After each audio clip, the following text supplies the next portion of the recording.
I'm Trent. Welcome to Trent Jones Live. I'm here today to talk to you about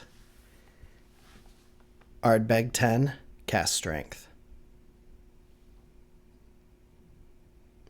So, my story with this bottle is that I was on my way to a meeting, and I live in Chicagoland. So there's a very famous, if you're in Chicagoland, you know the liquor store chain I'm talking about. Very famous, very ubiquitous Chicagoland liquor store chain. And I am a regular at least one location, no less than one of these locations.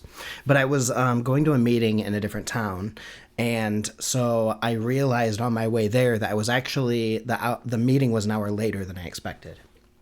So, by the way, I poured a little dram of this ARDBEG 10 Cask Strength edition. It's a 10-year-old, so I'm going to let this sit for 10 minutes before we taste it. It's been about 8 minutes since I poured it, so we'll have some soon. But while it continues to sit for a little bit, oh, that smells good. While that is still taking its time, a minute in the glass for every year in the cask.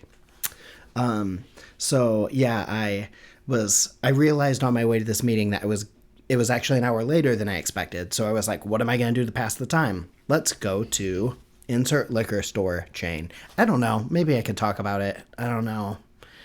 I don't know. Maybe they'll like sponsor me if they know who I am, and then they're like, hey, this guy's advertising us for free. They're not going to like sponsor me if I like talk about them. So I guess I'm going to leave it up in the air for now. Which very famous Chicagoland liquor store chain I'm talking about? You know what it is. Some of you aren't even from Chicagoland, and you know what it is. Anyway, I'm talking too much about this. So that's why this is Trent Jones Live, because I just talk, and hopefully something good comes out. So hopefully this is a helpful review for you. But I was on my way to a meeting. I realized I was going to be an hour earlier, so I stopped by one of these locations, and then on my way, I stopped by a second one because I had an extra hour to kill. At that second location, I walked in, I looked at, I basically go straight to the whiskey aisle, look at scotch, look at a little bit of, craft American scotch. I'm not the biggest bourbon fan. I don't dislike bourbon, but scotch is my go-to poison. And, man, it's not as peaty as you would expect it to be on the nose, actually. It's got a sweetness, a mineral. It's got sea air and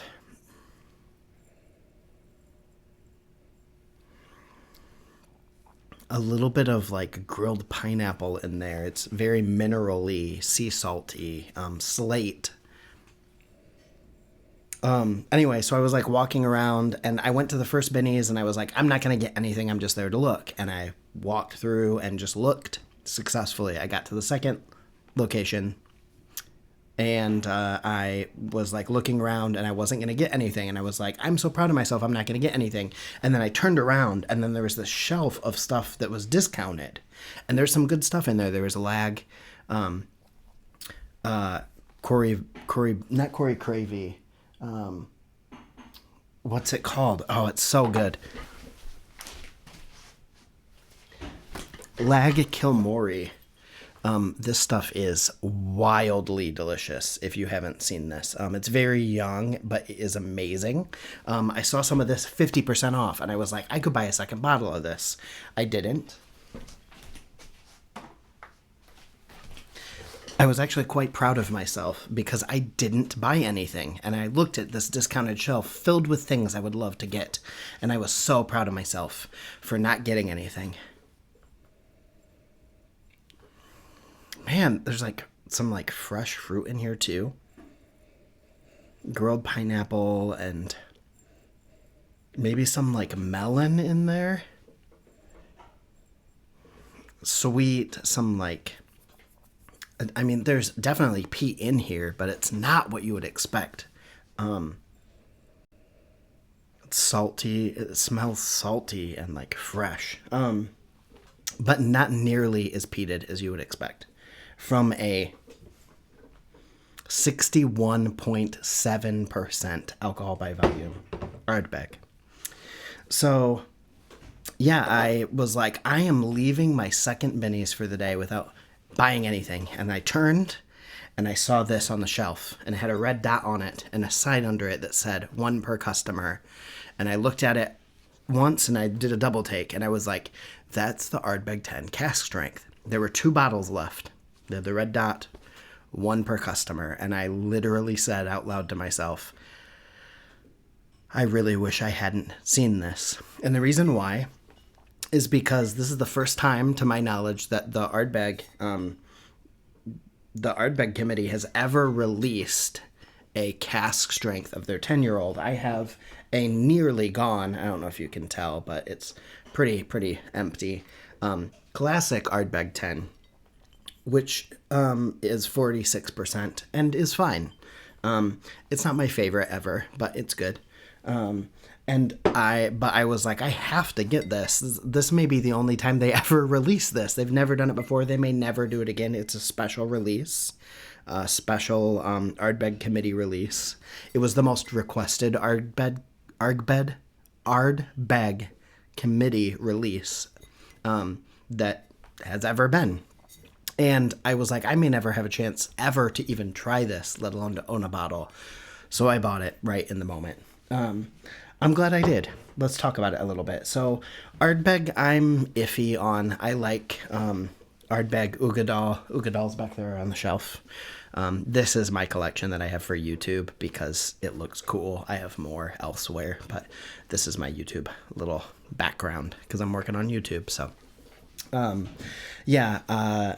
ARDBEG is okay. I feel like they do a lot of gimmicky things, and I think that their 10-year-old, from what I've experienced, I don't have tons of experience with it beyond this bottle.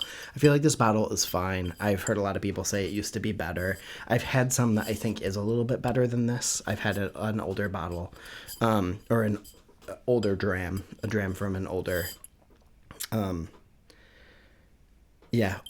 older bottling. This is fine, but I was like, I need to try this because this is higher proof. This is way higher proof. This is 46%. This is 61.7%, which is extremely high. The reason I thought I would appreciate this is because it would have more texture, higher viscosity, would have a different experience to it because of the fact that it has so much higher strength. So I got a bottle of it, and I'm happy I did. So let's try a little more of a smell here, and then we'll have a taste. It's definitely briny and sea salt and slate, and mineralic. I'm going to turn my computer on Do Not Disturb so that I don't get disturbed. Priorities. Let's try a little bit of it. So this is at full cask strength. I haven't added any water yet. Cheers.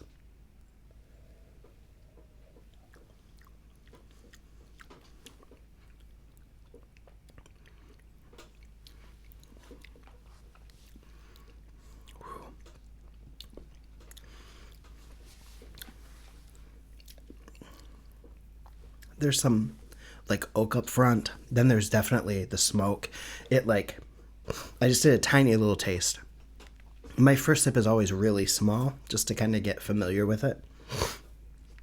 It's definitely briny. There's slate and minerals in here. There's,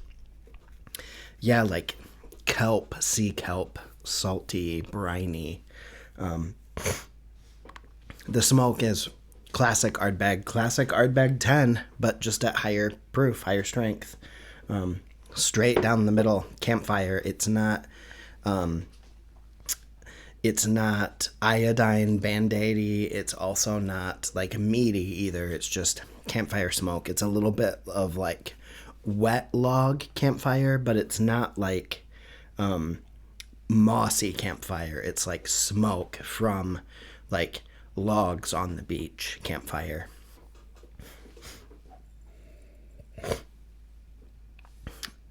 I'm going to add a little bit of water. I got a huge mason jar filled with water here. I'm going to do, this is 64%, so I'm going to do 2, so it should be like about 10 milliliters of water.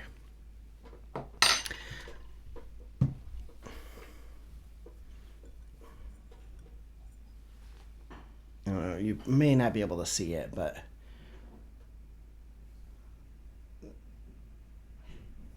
it's a little cloudy. It's very high proof, so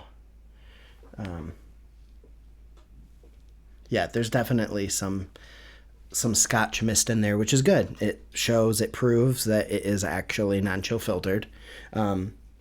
That is one thing I've appreciated about ARDBEG is non-chill filtered. It doesn't say if it has color added. It doesn't say that color isn't added. I have heard people talk about the fact that ARDBEG can be like nearly clear. The spirit can be nearly clear, and this has a little bit of color. So it doesn't mean, like, it's very lightly colored, but that doesn't mean there isn't color added.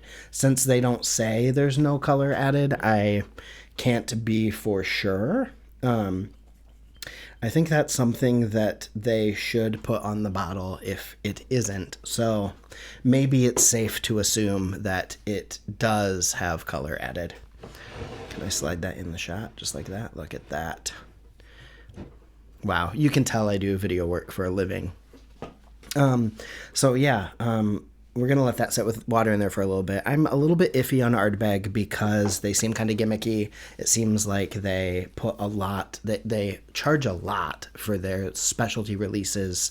And it seems like their core line, like the Classic 10, which was a favorite for so long, it seems like it's kind of fallen off a little bit. I think it's still a very solid peated Scotch. I think it's Islay. It's got that salty sea air. It's got that sea spray kind of thing going on.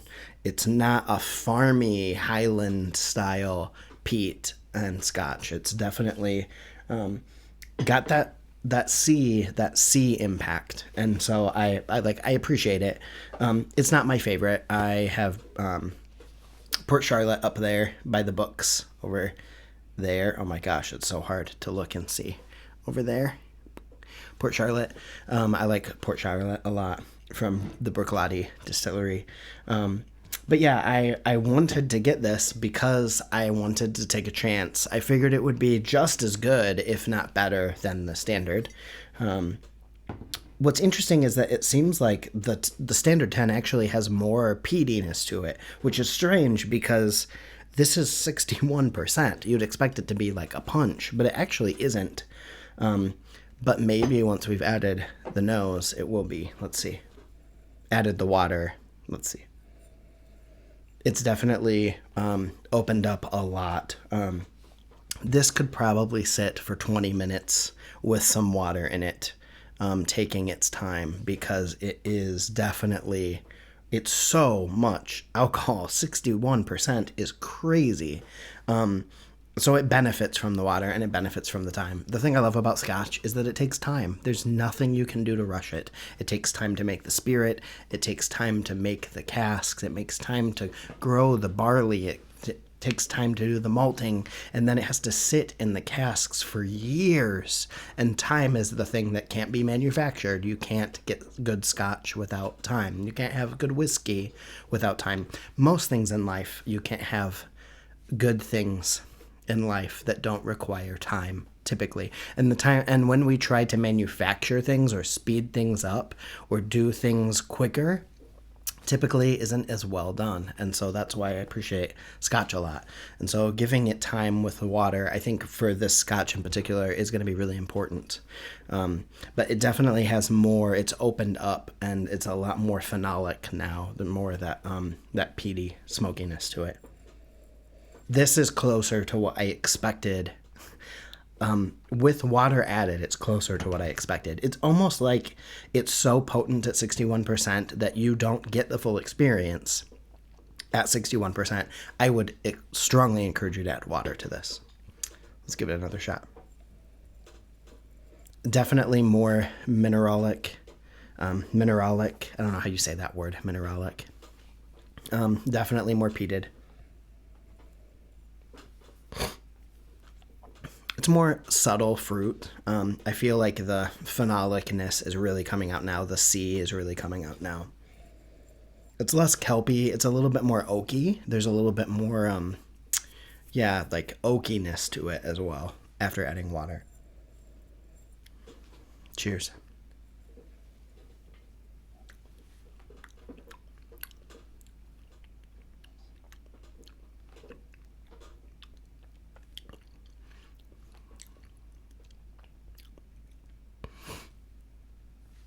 There is grilled pineapple in here. There's a little bit of banana even in here. I get a little bit of the barley, which I don't think I get as much on. I definitely didn't get it without water. I'm not even sure I get that on the standard 10. There's a little bit of a gristiness too. Definitely kelp and seawater and just a touch of pepper. It is surprisingly not sharp, like for 61%, even with water added, but like even straight at 61%. Excuse me. When you smell it, you can tell that like you can tell it's a 10-year-old, but it doesn't come across like a cask strength 10-year-old. It doesn't even come across like a bottled in bond or like 50%. Like I have some 46% 10-year-old scotches that are way sharper than this, and they're at 46%, and this is at 61. So there's something, they've done something remarkable with how they've handled the casks for this one. It basically tastes like the standard 10, just amped up a little bit, but I feel like there is a little bit more of refinedness because of it. Yeah, it really doesn't have much sharpness to it, which is wild to me. Another taste here.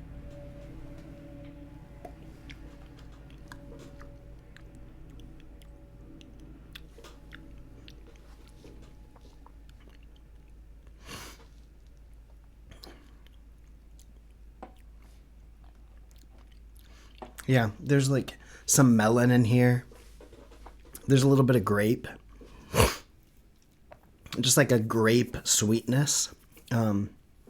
It's not like over the top at all. It's kind of subtle, and it's not even that it really tastes like grapes. It's like the sweetness associated with like a Concord grape is kind of the sweetness I'm getting in here, but it's like very well balanced with minerals and salt and kelp and campfire and wood. There's a little bit of like wood tannins, just a little bit on the sides of the tongue, but not very much. It's a pretty long, I would say it's a medium long finish to long, mostly because of the fact it's non-chill filtered and it's 61%. So yeah, I feel like this has probably gone on too long. I would give this a score. I'm working on my rating system still, but I would say this is probably like an 88, 87. We'll say 87. This is an 87. I think if you like Ardbeg 10, you will love this. If you can find a bottle of it, I think it's going to be hard to find a bottle of it. So I wish you good luck. But yeah, I feel like I also bought this. I guess the last comment is I'm trying to vote with my money in 2026. Our our budgets, I feel like, are shrinking. A lot of us are having to be more intentional, and the alcohol industry in general, the whiskey industry, is really starting to struggle because people aren't wanting to buy alcohol and drink alcohol. Especially the younger generations are focused on health and more health conscious things. Even Pepsi just recently came out with a soda that is like 35 calories and it's filled with prebiotics and less sugar and kind of like a Poppy or an Olipop version of Pepsi, which is remarkable. It says something about the trends in the industry, and alcohol is maybe going the way of tobacco, where it was ubiquitous and everyone did it, and now people aren't doing it as much. And what that means is that scotch is going to become more of a luxury item. Hopefully not in price, but in quality. And so because Ardbeg, I feel like over the years has become kind of gimmicky and kind of started to charge lots of money for random versions of their spirit, I wanted to vote with my money and say, Ardbeg, we want more of this. And I think if you like Ardbeg, you can buy a bottle of this. Buy a bottle of this. Let's show Ardbeg that we want high quality, strong, like high ABV. Not because we can get trashed, because we should be drinking responsibly. But high ABV, higher proof alcohol, because the alcohol is what holds the flavor. Non-chill filtered, because that brings in the viscosity, that brings in the texture, that adds to the mouthfeel.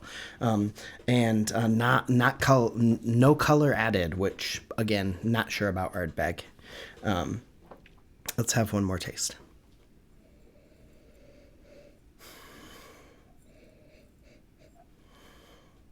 I mean, for 61%, it's light and airy and like waves in the ocean, sea spray from the waves coming up on the beach where you're sitting by the campfire.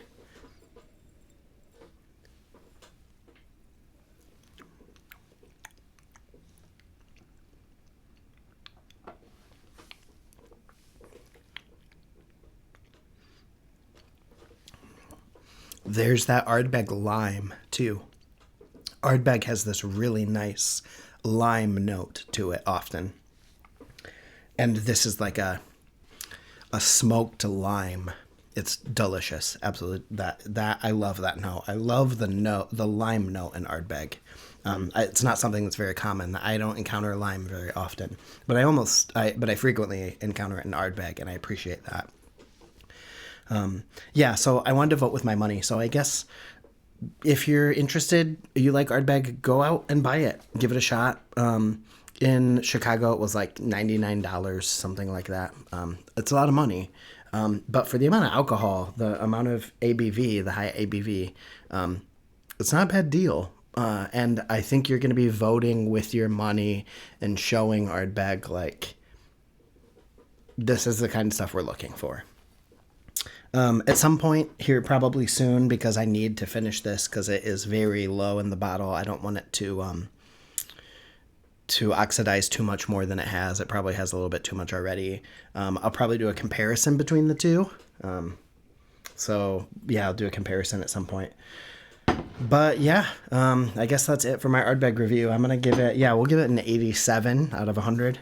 I think it is a little bit expensive, but for something that has never been released before, I think if you like Ardbeg, especially if you like the Ardbeg 10, you will really appreciate the ARDBEG 10 cask strength. So give it a shot, and see you next time.